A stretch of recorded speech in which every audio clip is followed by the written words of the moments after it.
Baik, untuk pertemuan 5 di sini membahas tentang model linier. Di sini ada curve fitting sama error function. Ini adalah salah satu bentuk utility function untuk model matematis, yaitu bernama error function, di mana error function ini paling mudah dijelaskan dalam permasalahan regresi. Salah satu cara menghitung error function ini menggunakan squared error function dengan persamaan bisa dilihat di slide-nya. Jadi error function ini adalah salah satu konsep yang paling penting di dalam sebuah statistik dan analisa data, di mana untuk dalam konteks regresi. Biasanya fungsi ini tuh digunakan untuk mengukur sejauh mana model matematis ini cocok dengan data yang diamati. Error function ini juga dapat mengukur kesalahan antara prediksi dengan nilai yang sebenarnya. Sedangkan untuk squared error ini dihitung untuk mengambil perbedaan antara nilai sebenarnya dengan variabel dependent dan nilai prediksi oleh model yang mengkuadratkan untuk menghitung rata-rata dari perbedaan kuadrat tersebut.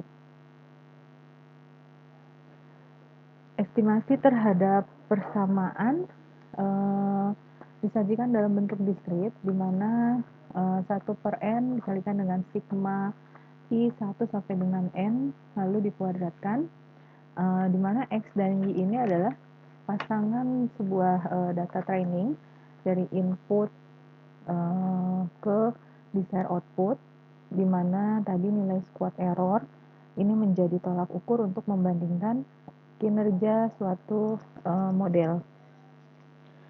Biasanya secara umum squared error ini kalau nilainya tinggi maka kinerja dianggap relatif buruk, dan sebaliknya jika nilainya itu rendah maka kinerja dianggap relatif baik.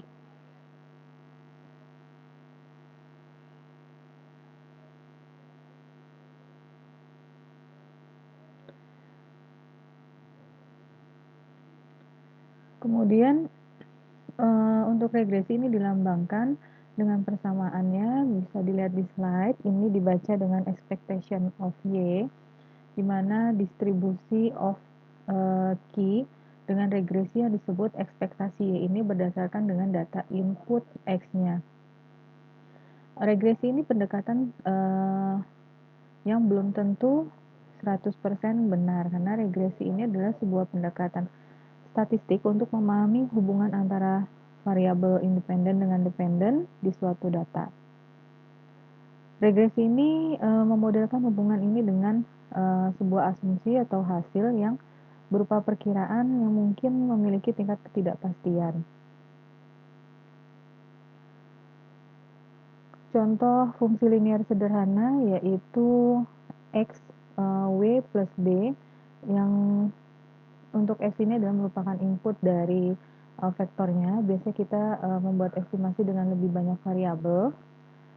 Kemudian untuk w ini biasanya dengan nilai bobotnya. Jadi regresi linier sederhana ini mengasumsikan hubungan linier antara satu variabel dependen atau y-nya ini dengan satu variabel independen x-nya.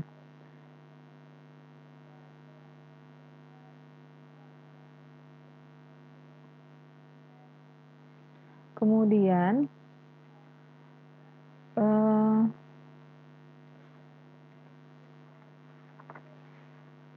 setiap fitur ini saling berkorespondensi dengan parameter bobotnya atau W tadi. Jadinya kita bisa menginterpretasikan seberapa besar atau kecil pengaruh dari suatu fitur X-nya ini terhadap keputusan atau nilai bobotnya. Model yang dihasilkan ini berupa fungsi linier, lebih mudah dimengerti dibandingkan dengan nonlinear. Jadi semakin suatu model pembelajaran mesin ini berbentuk nonlinear, maka ini semakin susah untuk kita pahami. Tujuan dari regresi atau machine learning secara umum adalah meminimalkan nilai loss atau error baik pada training maupun unseen instance. Meminimalkan error pada data training ini merupakan salah satu tujuan utama dari machine learning dalam membangun sebuah model yang secara akurat itu dapat dimodelkan hubungan antara data inputnya dengan data outputnya pada sebuah dataset atau data pelatihan. Biasanya model yang baik ini memiliki nilai error yang lebih kecil atau lebih rendah. Kemudian kita ingin lebih meminimalkan loss di mana error dapat menjadi proxy atau loss-nya. Selain error function, ada banyak fungsi lainnya seperti high log loss, cross entropy loss, dan ranking loss.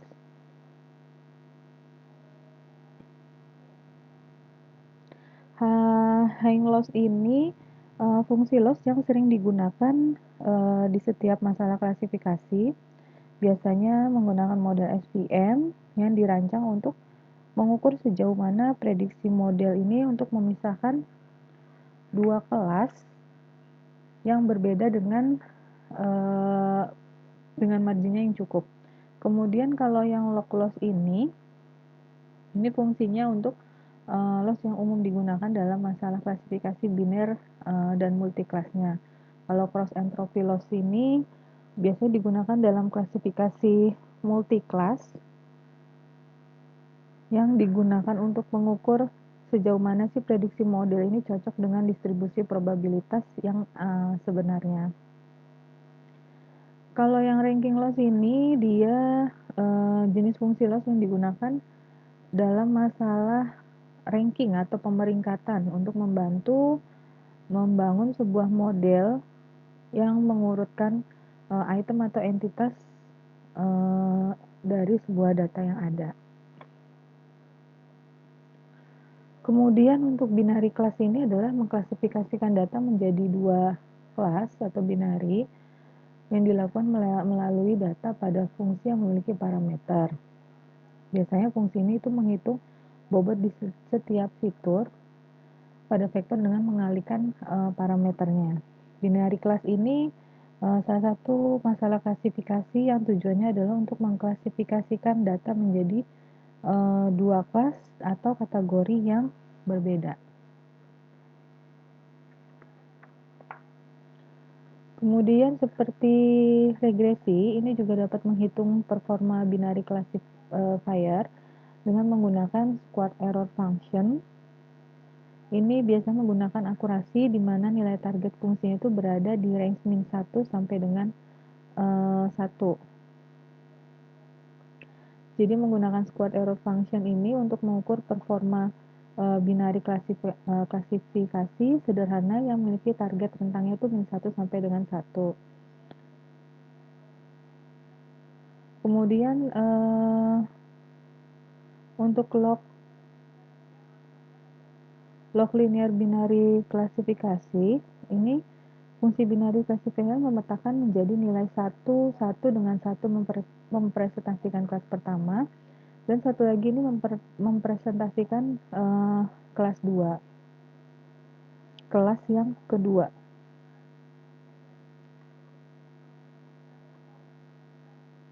Log linear binary klasifikasi ini tujuannya itu memetakan data ke dalam dua kelas ya. Jadi yang satu itu mempresentasikan kelas pertama, satu lagi tuh ke kelas kedua. Biasanya dalam konteks ini model log linear ini modelnya itu untuk menggabungkan variabel independen dengan bobot, kemudian melakukan transformasi pada hasil probabilitas atau skor kelasnya. Untuk model linear ini tidak hanya kelas yang berkorespondensi, tetapi kita harus tahu seberapa besar peluang data yang tergolong pada kelas tersebut. Salah satu alternatif itu menggunakan fungsi sigmoid dibanding fungsi sin untuk merubah nilai fungsi menjadi 0 menjadi 1. Jadi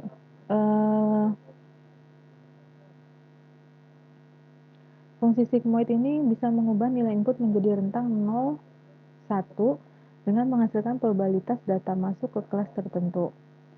Sigmoid ini untuk mengukur probabilitas bahwa data yang masuk ke dalam kelas positif itu biasanya kelas 1 dan nilai sigmoidnya mendekati 1 ini berarti model termasuk ke dalam kelas positif. Jika mendekati 0 berarti model ini masuk ke dalam kelas negatif.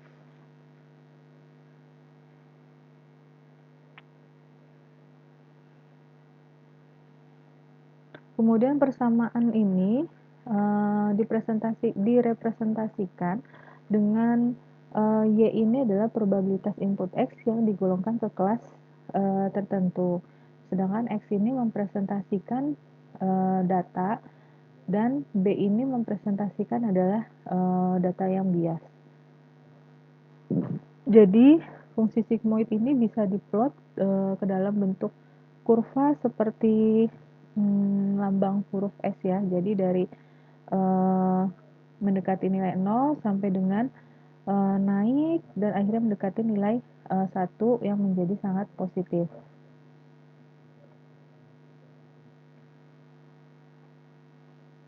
Kemudian untuk nilai Y yang diasosiasikan dengan kelas ini adalah nilai probabilitas yang masuk ke dalam suatu kelas. Biasanya misalkan kita nilai Y-nya sama dengan 1, apabila cocok masuk ke kelas pertama berarti Y-nya sama dengan 0 masuk ke kelas kedua. Fungsi dari machine learning ini adalah menghasilkan nilai berbentuk probabilitas yang menggunakan cross entropy sebagai utility function. Cross entropy ini salah satu utility function yang biasa digunakan untuk mengukur kinerja sebuah model. Sedangkan utility function ini digunakan untuk mengukur sejauh mana probabilitas yang dihasilkan oleh model itu mendekati probabilitas yang sebenarnya.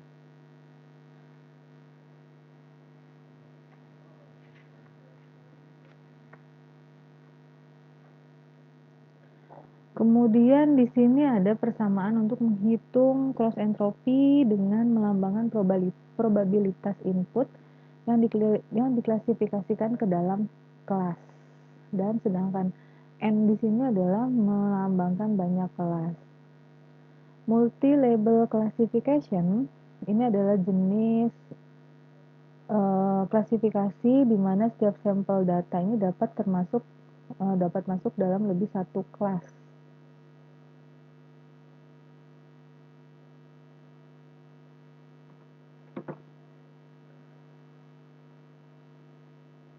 Dari persamaan yang tertera di sini, output fungsinya ini berupa distribusi probabilitas. Ini juga dapat menghitung loss menggunakan cross entropy.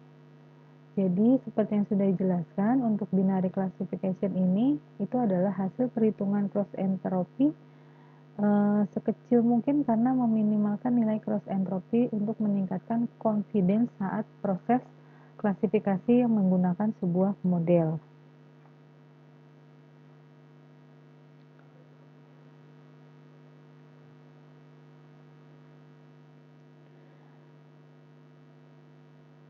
Jika outputnya fungsi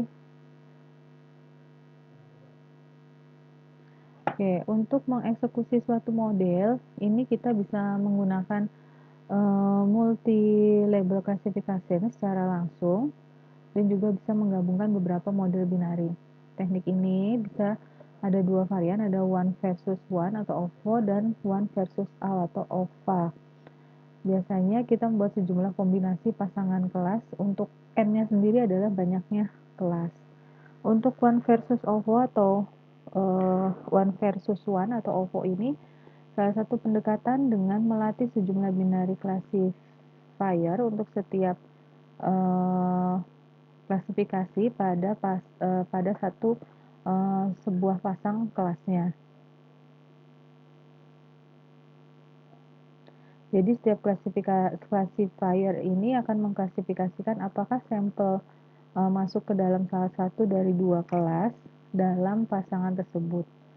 Jadi classifier ini digabungkan dan kelas dengan jumlah pemilihan terbanyak akan menjadi prediksi terakhir. Kalau one versus all atau OVA ini Binary classifiernya ini, setiap classifier itu mengklasifikasikan apakah sampel ini termasuk ke satu kelas tertentu atau bukan. Jadi bisa dibilang OVA ini mengklasifikasikan satu kelas sebagai kelas positif dan kelas lainnya sebagai kelas negatif.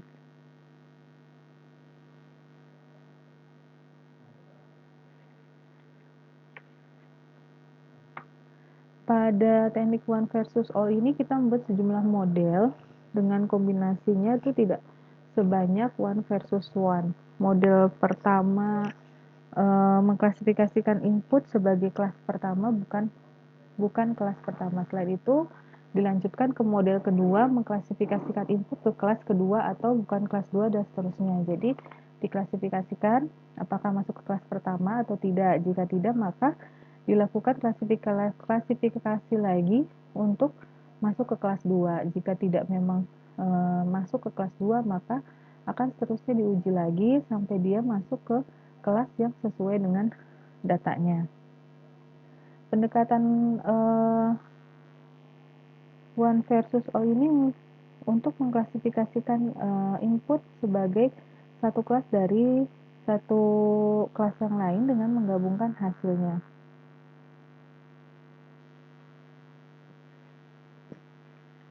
Di sini ada kurva dari klasifikasi entropi. Ini ada high entropy binary klasifikasi. Kemudian gambar yang kedua ada low entropy binary klasifikasi. Kemudian ada high entropy multi-label klasifikasi, ada low entropy multi-label klasifikasi. Jadi bisa dilihat di sini adalah kurva dari binary klasifikasi di mana ada yang high entropy, ada low entropy, kemudian ada yang dengan multi-label klasifikasi, ada yang high dengan ada yang low. Untuk model one versus one ini ada beberapa kelas yang nantinya akan menghasilkan hanya menghasilkan satu kelas. Ini berarti sejumlah kombinasi pasangan kelas, ada kelas 1, kelas 2, kelas sampai dengan kelas 4 yang nantinya itu akan menghasilkan sebuah kelas dari masing-masing kelas yang sudah didefinisikan. Nah, untuk yang one versus all ini seperti pohon pakar ya. Jadi dia mengklasifikasikan data input ke model yang pertama ini yang F12. Nanti akan dilakukan pengecekan apabila data tersebut masuk ke kelas 1, maka selesai data tersebut masuk ke kelas. Tapi jika tidak, maka dilanjutkan ke persamaan F2.3 untuk dicek kembali apakah data ini bisa masuk ke kelas 2 atau akan dilakukan pengecekan kembali. Nah, ini akan dilakukan secara terus-menerus sampai dengan data tersebut masuk ke dalam kelas terakhir. Kemudian ada pembelajaran sebagai permasalahan optimasi. Ini adalah salah satu tujuan dari pembelajaran training untuk meminimalkan error sehingga kinerja learning mesin ini dapat diukur dengan squared error. Nah, squared error ini tadi bisa digunakan dalam berbagai konteks pembelajaran mesin yang bertujuan untuk memprediksi nilai numerik. Nah, dengan kata lain, utility function ini meminimalkan squared error.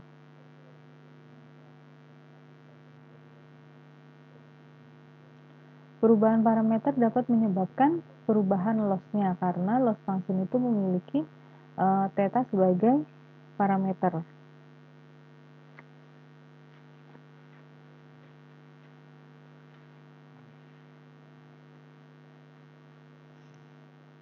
Dari persamaan tersebut, nilai parameter itu adalah yang paling optimal karena ada tergantung dari optimasi yang ingin dilakukan. Estimasi minimum squared error ini dengan mencari nilai learning parameter melalui simbol W yang dapat meminimalkan nilai error tersebut.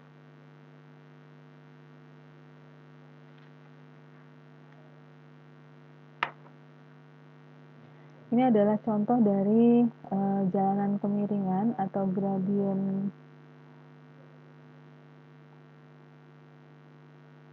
gradient descent,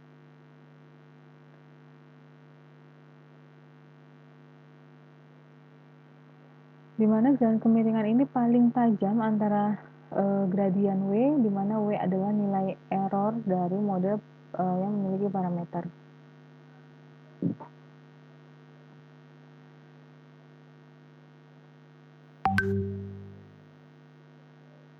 Gradien ini adalah salah satu fituran atau diferensial fungsi untuk mencari fiturunan di paling terjal, sama halnya mencari nilai gradien terbesar. Gradien sendiri adalah salah satu vektor mengandung turunan parsial dari suatu fungsi terhadap setiap variabel dari fungsi tersebut. Nilai optimal yang diberikan oleh fiturunan bobot atau W ini terhadap waktu bernilai sama dengan grad E W.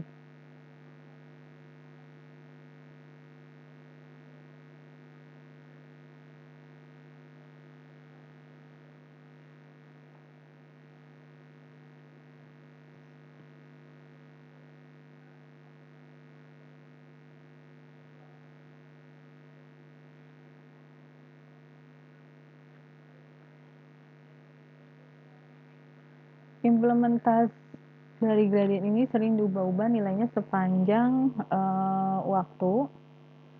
Jadi semakin kita sudah dekat dengan tujuan atau titik loss terendah, kita mengurangi nilai n-nya, ibaratnya seperti mengeram kalau sudah dekat dengan tujuan.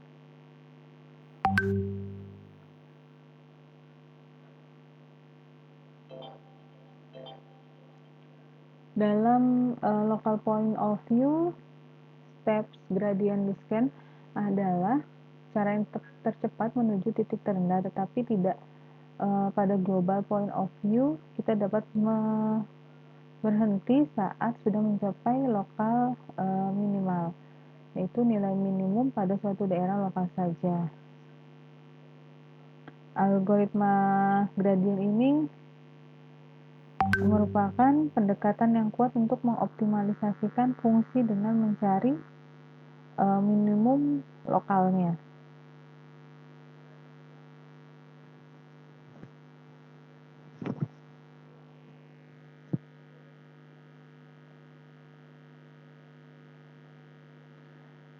Kemudian untuk menghindari sesuatu yang tidak diinginkan, biasanya kita menggunakan learning rate. Apabila learning rate ini pada persamaan sebelumnya relatif sangat kecil, maka dinamakan perubahan parameter W juga kecil. Tetapi bila nilainya besar, maka jalanan menuju titik rendah akan bergoyang-goyang atau swing seperti gambar berikut.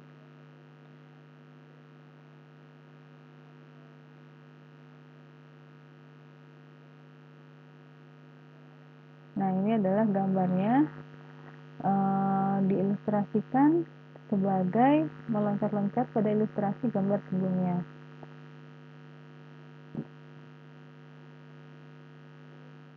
Kemudian alfa ini adalah momentum karena dikalikan dengan hasil perbedaan descent pada tahap sebelumnya. Alfa adalah parameter kontrol tambahan untuk mengendalikan swing yang sudah dibahas sebelumnya.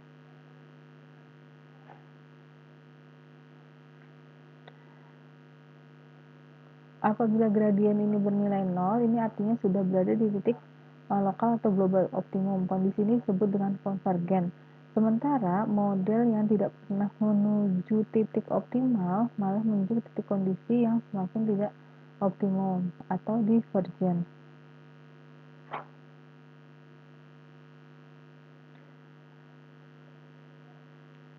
Alfa ini dalam konteks algoritma optimasi itu tidak selalu disebut momentum, tetapi mungkin merujuk pada parameter yang ada atau tingkat pembelajarannya.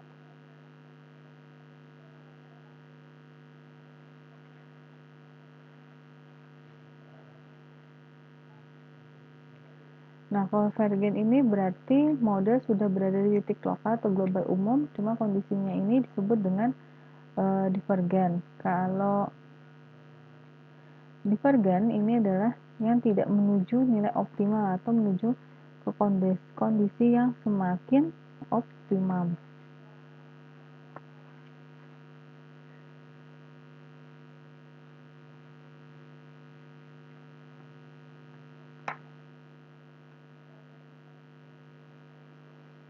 Batasan model linier, ada dua batasan yang paling kentara. Ini ada adaptive assumption,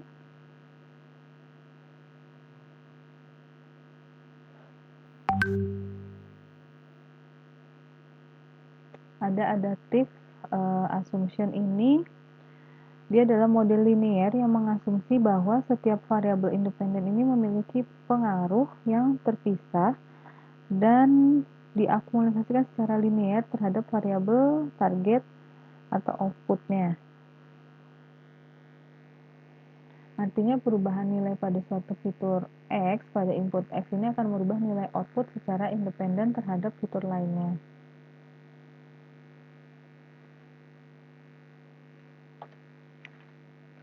Kemudian ada dua batasan tadi, yang kedua, ini masih yang pertama, ini adalah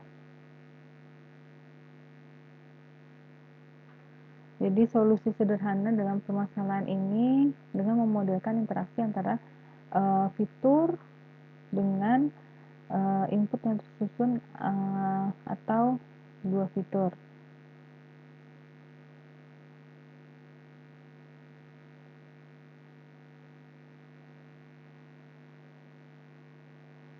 Kemudian yang kedua ada linear assumption. Ini adalah model linier secara eksplisit yang mengasumsi bahwa hubungan antara variabel independen dengan dependen target adalah linear. Ini berarti model linier ini bisa mencari error dalam hubungan antara variabel dependen dengan targetnya. Linear assumption ini jika ada perubahan pada output sesungguhnya bergantung juga pada nilai xi itu sendiri, bukan hanya pada delta xi.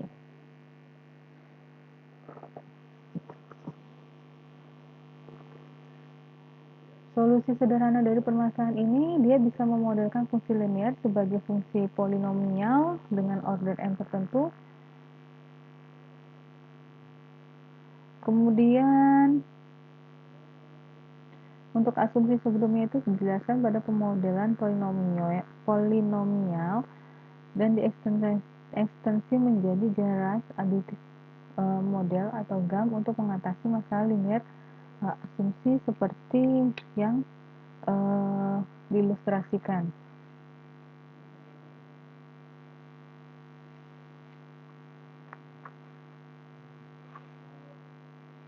Model linier ini ekstensinya itu dapat memodelkan hubungan nonlinier antara fitur dan output, tetapi GAM masih saja demikian untuk berbatasan additive assumption.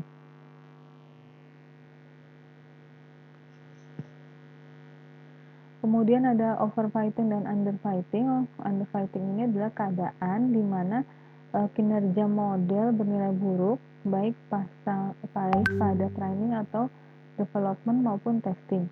Kalau overfitting ini biasanya keadaan suatu kerja model bernilai baik atau training tapi buruk pada unseen data. Untuk yang overfitting ini kinerja model yang sangat baik pada data, tetapi tidak dapat data tersebut terlihat sebelumnya.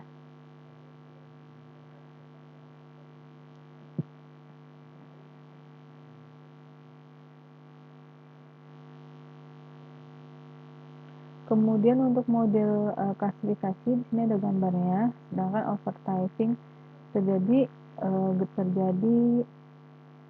overfitting ini terjadi ketika model itu selalu fleksibel yang memiliki kemampuan terlalu tinggi untuk mengestimasi bahwa fungsi ini terlalu mencocokkan diri terhadap data trainingnya.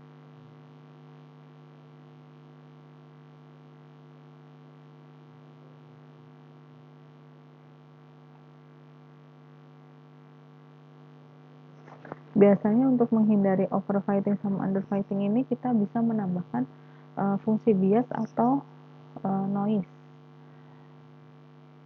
Untuk regulation gradient based method ini mengubah parameter model W sehingga loss atau error ini dapat diminimalisir. Biasanya selain permasalahan sebuah model terhadap urutan data, model yang kita hasilkan bisa jadi overfitting, yaitu memiliki kinerja baik pada training data tetapi kinerjanya itu buruk pada unseen data.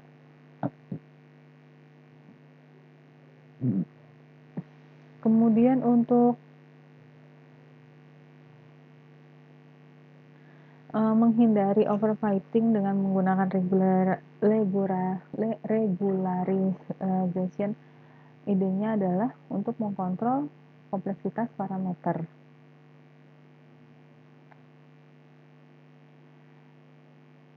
Kemudian untuk pilihan umum regresi pada umumnya adalah L2 dan L1. L2 kategorisasinya ini menggunakan jumlah kuadrat dari Euclidean seluruh parameter. Sedangkan untuk L1 regularization ini menggunakan jumlah dari nilai absolut yang sudah primer. Absolut yang seluruhnya merupakan parameter. Nah, L1 regularization ini biasanya bentuk regulasi yang menambahkan penalti berdasarkan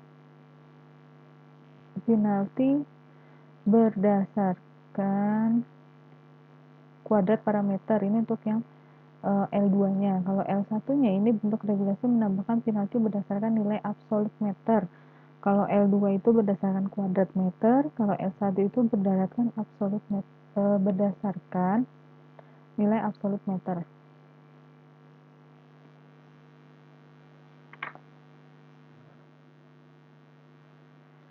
Kemudian untuk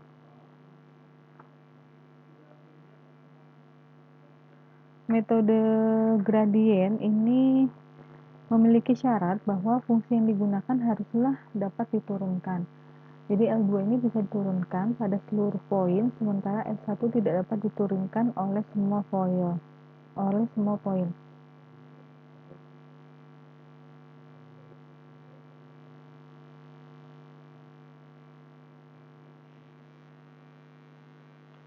Nah, di sini ada gambar transformasi data, di mana gambar yang pertama itu untuk datanya yang warna merah dan biru di sini masih belum terkelompokkan. Jadi jika ditransformasikan akan menjadi gambar yang sebelah kanan itu titik-titik berwarna biru datanya dan ada yang berwarna merah. Jadi pada gambar ini terdapat 4 titik yang non-linearly separable. Titik itu ditransformasikan sehingga menjadi sumber bagian di sebelah kanannya.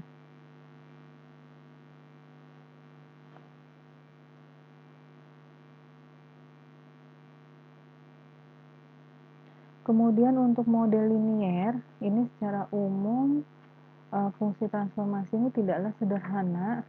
Jadi dari contoh yang diberikan, fungsi transform ini umumnya menambah dimensi data, misalnya dari 2 dimensi menjadi 3 dimensi. Jadi untuk fungsi transformasi ini bisa dikenal dengan istilah kernel yang terkenal diantaranya adalah Fisher kernel, graph kernel, kernel smoother, polynomial kernel, radial basis function kernel, string kernel. Untuk Fisher kernel ini digunakan dalam analisis statistik dan pengolahan citra, biasanya berfokus pada pembuatan kernel yang mencerminkan statistik data. Graph kernel ini juga, kalau yang graph kernel ini biasanya digunakan dalam analisis data berbasis grafik seperti jaringan sosial dan analisis jaringan. Yang ketiga, kernel smoother ini metode non-parametrik yang digunakan untuk menghaluskan atau membenarkan suatu data atau model fungsi yang tidak linear.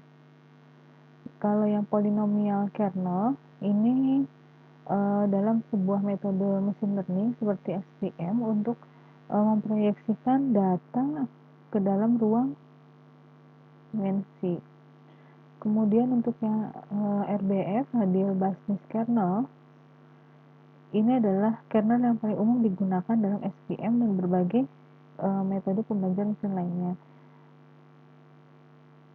Ini digunakan untuk data ke dalam ruang dimensi yang lebih tinggi. Yang terakhir ada string kernel. Ini digunakan dalam pemrosesan bahasa alami dan pembanding string yang biasanya memungkinkan perbandingan berbasis